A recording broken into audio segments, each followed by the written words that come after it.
Good morning, everyone. Last week we discussed about the colligative properties of electrolytes. Electrolytes means when the dissolving water dissociates into cations and anions, and therefore the actual number of particles in the solution and the number of moles and number of particles before dissolutions are different, and therefore to determine that actual number of particles and their colligative properties of that electrolyte, the Van 't Hoff suggested a factor that is called as the Van 't Hoff factor. अगर electrolyte है उसके अगर colligative properties की value निकालना है तो van 't Hoff factor का use करके आप कोलिगेटिव प्रॉपर्टी की वैल्यू निकाल सकते। सभी जो नॉर्मल सोल्यूट नॉन इलेक्ट्रोलाइट की जो फॉर्मूलाज थी, जैसे del T F is equal to K B into M, ये जो फॉर्मूला था डेल टी बी मतलब elevation of boiling point is equal to K B into M, molarity into molar depression constant, बस कुछ भी नहीं, उसको आई से मल्टीप्लाई कर दिया तो जो ओरिजिनल कोलिगेटिव प्रॉपर्टी की वैल्यू मिल जाएगी। हर फार्मूले आपको यहाँ पे आई को जोड़ना है for electrolyte. But all this concept जो था ये सभी, that is by considering that electrolyte dissociates completely, मतलब ऐसे कंसीडर किया गया है कि सभी इलेक्ट्रोलाइट जो आप डिसॉल्व करोगे तो उसका डिसोसिएशन कंप्लीट होना चाहिए, मतलब दैट इलेक्ट्रोलाइट डिसोशिएट कंप्लीट। जैसे NaCl डिसॉल्व किया, NaCl gives Na positive plus Cl negative, तो उसका मतलब हुआ एक पार्टिकल डिसॉल्व करोगे तो दो बनेंगे, दो NaCl के मॉलिक्यूल डालोगे तो कितने बनेंगे, चार बनेंगे। इस हिसाब से by considering that electrolyte is strong, मतलब पूरा डिसोसिएशन, तो डायरेक्ट आपको मिल जाएगा एक्चुअल सॉल्यूशन में कितने पार्टिकल रहेंगे। जैसे ये एक मॉलिक्यूल डाला तो दो, अगर वही आपने अगर मैंने बोला एल्यूमिनियम क्लोराइड तो एक मॉलिक्यूल डालोगे तो कितने पार्टिकल बनेंगे, एक एल्यूमिनियम 3 Cl 4 पार्टिकल बन जाएंगे। तो ये सब तब होगा जब इलेक्ट्रोलाइट स्ट्रांग होगा। But in case of weak electrolyte, अगर इलेक्ट्रोलाइट वीक है, अगर इलेक्ट्रोलाइट वीक है तो वीक का मतलब होता जिसका डिसोसिएशन कंप्लीट नहीं होता। फॉर एग्जांपल अगर एसिडिक एसिड आप वाटर में डिसॉल्व करोगे, ठीक है, आयंस फॉर्म हो गए CH3CO negative plus H positive, लेकिन ये जब रिएक्शन लिखोगे तो ऑलवेज रिवर्सिबल होगा रिएक्शन, क्योंकि it is a example of weak acid weak electrolyte, means it not dissociates completely. अब 10 मॉलिक्यूल एसिटिक एसिड के डिसॉल्व कर दिए, 10 molecules of acidic acid when dissolved in water, 10 molecule डाल दिए। अब ये स्ट्रॉन्ग तो नहीं, पूरे के पूरे तो कन्वर्ट नहीं हो रहे, तो एक्चुअली सॉल्यूशन में कितने पार्टिकल्स रहेंगे, cations CH3CO negative plus H positive, क्या है, जैसे एक मॉलिक्यूल डाला तो दो हो गए, लेकिन कब, जब इसका डिसोसिएशन कंप्लीट होगा तब। और जो वीक इलेक्ट्रोलाइट का एक्चुअल कितने सॉल्यूशन में आयंस प्रेजेंट है उसको डिटरमाइन करने के लिए यहाँ पे आपको जो कॉन्सेप्ट यूज करना पड़ेगा, मतलब that for a weak electrolyte the concept of alpha, मतलब that weak electrolyte involve the use of concept of alpha, मतलब degree of dissociation already ionic equilibrium में ये हो गया है। तो सभी स्ट्रॉन्ग इलेक्ट्रोलाइट के लिए अल्फा की वैल्यू 1 होती है, but for weak electrolyte always that value is less than 1। तो इसको यहाँ पे आपको यूज करना, because that alpha factor changes the value of आयु। स्ट्रॉन्ग इलेक्ट्रोलाइट के लिए कोई प्रॉब्लम नहीं, जो आई की वैल्यू है वही आएगी, उसके हिसाब से कोलिगेटिव प्रॉपर्टी की वैल्यू कैलकुलेट कर सकते। लेकिन अगर इलेक्ट्रोलाइट वीक रहा तो आपको पता ही नहीं चलेगा एक्चुअली उसका कितना डिसोसिएशन हुआ, और वो पता करना है तो उसके लिए आपको अल्फा की वैल्यू चाहिए। इसलिए for weak electrolyte colligative property की वैल्यू डिटरमाइन करना है तो लास्ट टॉपिक है ये चैप्टर का, दैट इज रिलेशनशिप बिटवीन, ये 2 मार्क का क्वेश्चन आता है, you the relationship between Van 't Hoff factor and degree of dissociation are show that, जो इक्वेशन है वो शो करना होता है। तो ये 2 मार्क का लास्ट पार्ट है ये चैप्टर का। तो relationship between Van 't Hoff factor and degree of dissociation, and that is only for a weak electrolyte। अगर इलेक्ट्रोलाइट वीक रहा तब उसका यूज पड़ेगा। तो स्टार्ट करेंगे। सपोज दिस इलेक्ट्रोलाइट, अगर इलेक्ट्रोलाइट की ये AXBY एक वीक इलेक्ट्रोलाइट है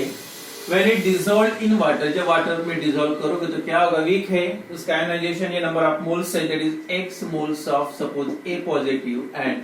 y मोल्स ऑफ B, कोई एक पॉजिटिव और एक दूसरा नेगेटिव समझ लो, कोई प्रॉब्लम नहीं। Suppose this electrolyte AXBY electrolyte that dissolve, जब डिसॉल्व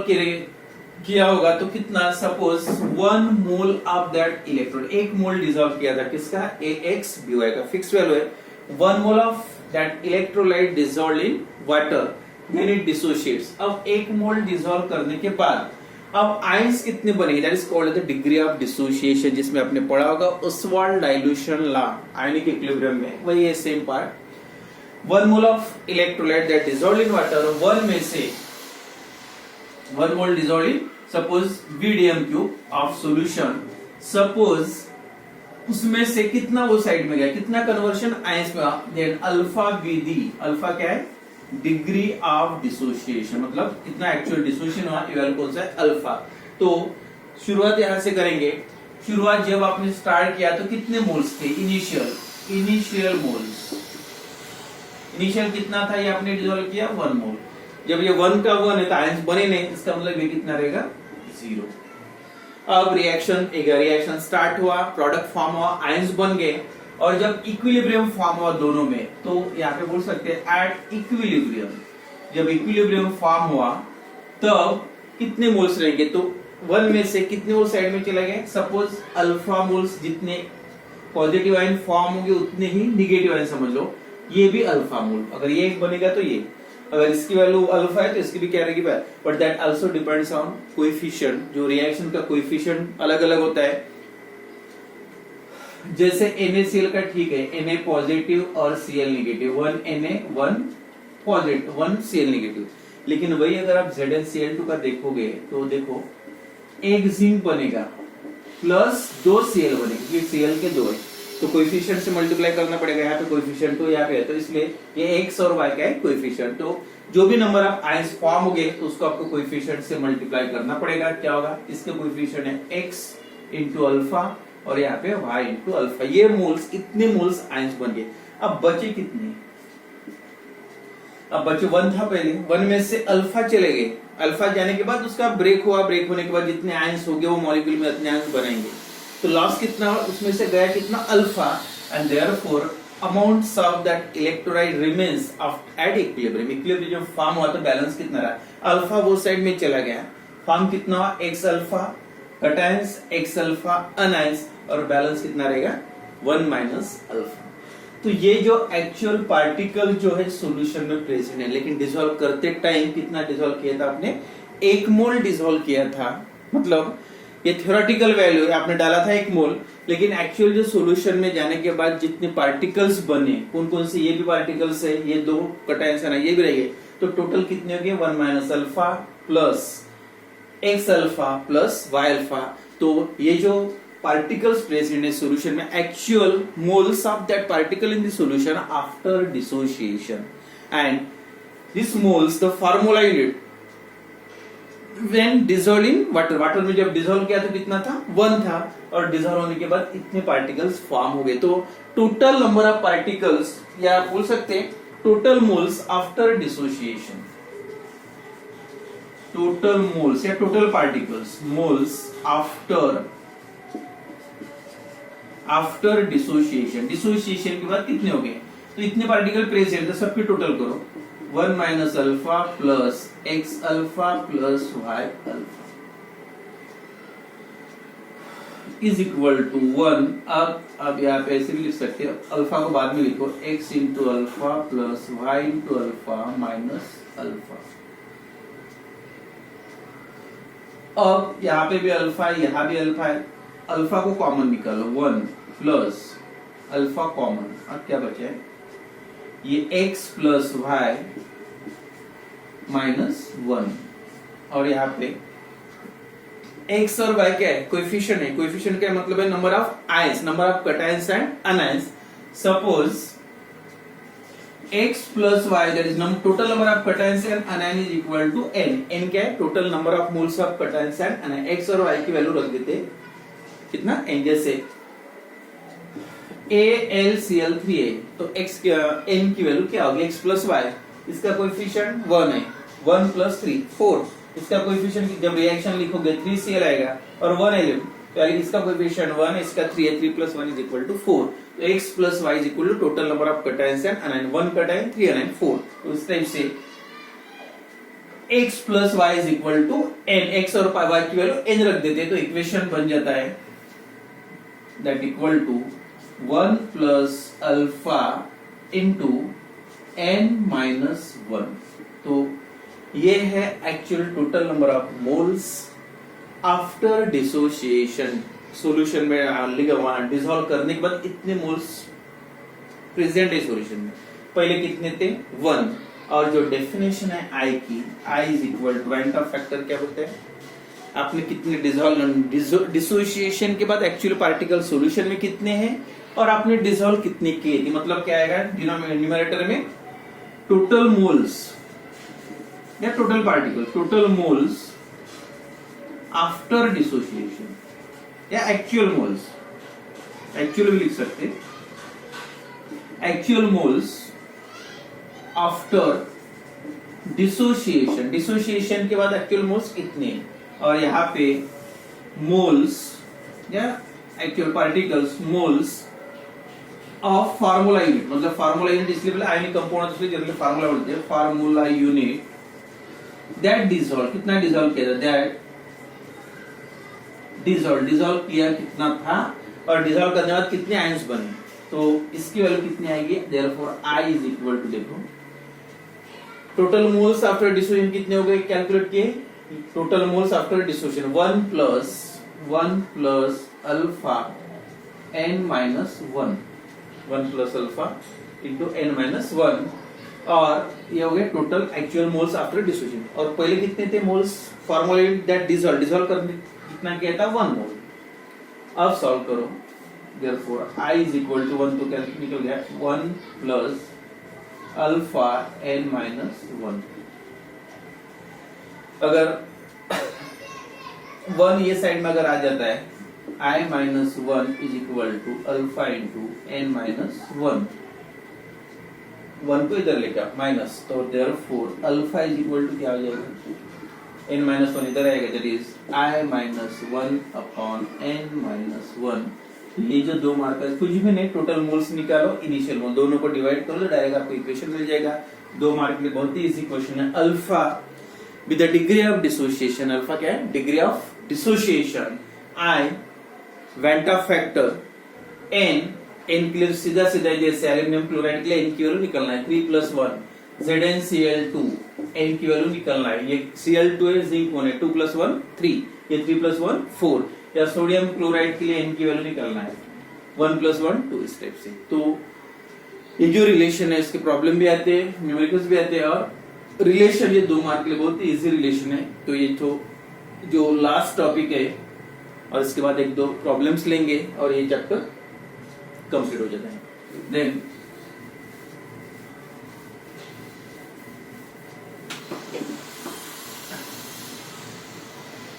देखो यहाँ पे एक प्रॉब्लम है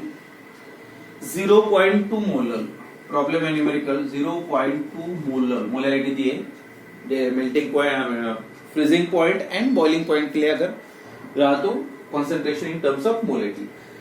0.2 molar aqueous solution of KCl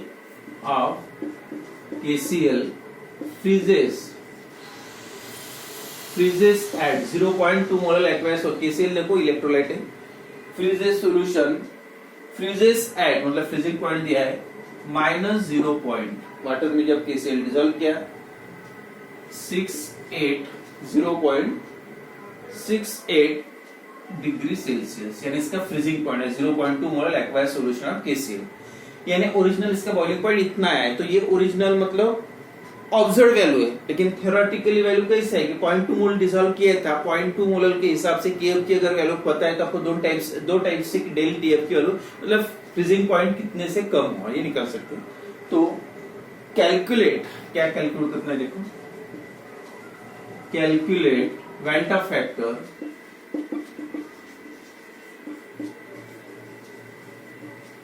calculate van't Hoff factor मतलब आई निकालना है, and osmotic pressure of solution, देखो मिक्स प्रॉब्लम है, and osmotic pressure of solution, और सॉल्यूशन का ऑस्मोटिक प्रेशर निकालना है, और गिवन है at pressure of solution at 0 degree Celsius, at 0 degree Celsius, 0 degree Celsius पे ऑस्मोटिक प्रेशर सॉल्यूशन का निकालना है, मतलब पाई की वैल्यू। अब यहाँ पे जो निकालना है 0 डिग्री सेल्सियस पे पाई की वैल्यू, तो इसके लिए पहले सबसे पहले आपको निकालना पड़ेगा, जब भी कभी इलेक्ट्रोलाइट होता है तो उसके कोलिगेटिव प्रॉपर्टीज की वैल्यू निकालना है, तो सबसे इंपॉर्टेंट है आपको पहले आई की वैल्यू निकालना है। तो और एक गिवन है K f is equal to solvent water के लिए एक्वास बोला मतलब 1.86 केल्विन केजी पर मोल, ये के एफ की वैल्यू। सबसे पहले अगर आपको आई की वैल्यू निकालना है तो सबसे इंपॉर्टेंट याद रखो, दो वैल्यूज आपको कोई भी कोलिगेटिव प्रॉपर्टी की चाहिए। देखो वाटर सॉल्वेंट है तो आपको सबको वाटर का जनरली फ्रीजिंग पॉइंट नहीं भी दिया रहेगा, तो याद रखो वाटर का फ्रीजिंग पॉइंट 0 डिग्री सेल्सियस है। अब देखो यहाँ पे सॉल्यूशन का फ्रीजिंग पॉइंट ये है, वाटर का फ्रीजिंग पॉइंट 0 डिग्री सेल्सियस है, तो दोनों का जो डिफरेंस आएगा that is the del T f की वैल्यू मिल गई, एक डेल टीएफ मतलब ये ऑब्जर्व्ड है डेल टीएफ, और डेल टीएफ 0 मतलब थ्योरेटिकल, जो कॉन्सेंट्रेशन इतना अमाउंट कॉन्सेंट्रेशन का सॉल्यूशन बनाया था तो फ्रीजिंग पॉइंट कितने से कम होना चाहिए था, वो कॉन्सेंट्रेशन पे डिपेंड, 2 मोलर दिया है और केएफ की, दोनों का प्रोडक्ट देखो तभी डेल टीएफ मिलेगा। तो ये जो कॉन्सेंट जितना आप डिसॉल्व करे उसके बेसिस पे निकालोगे तो उसको बोलते हैं थ्योरेटिकल वैल्यू, मतलब डेल टीएफ 0, और जो डायरेक्ट जो ऑब्जर्वेशन इतना फ्रीजिंग पॉइंट आ रहा सॉल्यूशन का, मतलब ये ऑब्जर्वेशन है एक्सपेरिमेंटल है, तो इसकी वैल्यू आप डायरेक्ट इसको मतलब डेल टीएफ की वैल्यू इसके लिए कैसे निकाल सकते हैं, डेल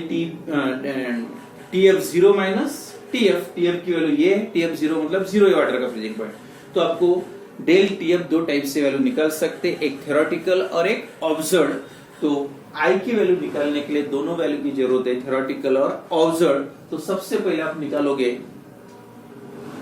जो आपको पहला फार्मूला यूज करना है, आई इज इक्वल टू, देखो मैं पहले फार्मूला लिख देता है, डेल टी एफ मतलब ऑब्जर्व्ड, और दूसरा है डेल टी एफ 0 मतलब थ्योरेटिकल मतलब कंसंट्रेशन के बेसिस पे, और ऑब्जर्व्ड का मतलब होता है जो फ्रीजिंग पॉइंट आपको आ रहा है उसके बेसिस। सबसे पहले डेल टी एफ की वैल्यू निकालना है,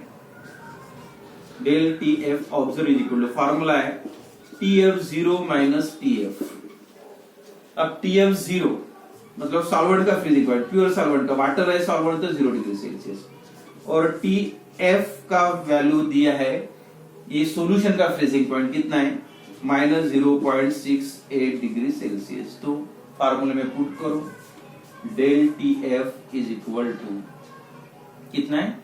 0 माइनस 0.68 माइनस प्लस, आंसर है 0.68 डिग्री सेल्सियस। ये हो गया डेल टी एफ, कौन सी वैल्यू ऑब्जर्व की मतलब प्रैक्टिकली।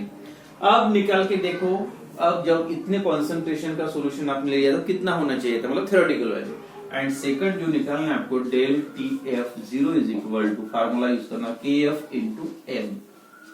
एम की वैल्यू गिवन है 0.2 और के एफ की वैल्यू गिवन है, M is equal to 0.2 molar है, therefore del T F 0 is equal to कितना है 0.2 इंटू 1.86, डबल कर दो 1.86 का डबल करोगे तो 372 आता है, मतलब 0.372 डिग्री सेल्सियस। जो रहेगा यूनिट सेम यूनिट यूज कर सकते हैं, 0.372 मतलब डेल टी एफ 0 की वैल्यू भी मिल गई और आपको डेल टी एफ की वैल्यू भी मिल गई। Therefore I is equal to क्या आएगा, डेल टी एफ की वैल्यू कितनी है 0.68 और डेल टी एफ 0 की वैल्यू है 0.372, near about double exactly double नहीं है, उसको डिवाइड करोगे, अगर यहाँ पे एक जीरो एक जीरो दे दो, ये पूरा 8 डेसिमल पॉइंट यहाँ पे आ गया, तो 680 से 372 को अगर आप डिवाइड करोगे तो इसका आंसर आता है 1.83, और ये हो गया वैल्यू किसके, आई की। तो पहले अपने आई की वैल्यू निकाली, अब ये आई का यूज करके आपको निकालना पड़ेगा ऑस्मोटिक प्रेशर ऑफ सॉल्यूशन, और ऑस्मोटिक प्रेशर निकालना है तो ये वाला टॉपिक, ये ऑस्मोटिक प्रेशर वाला, ठीक है, कल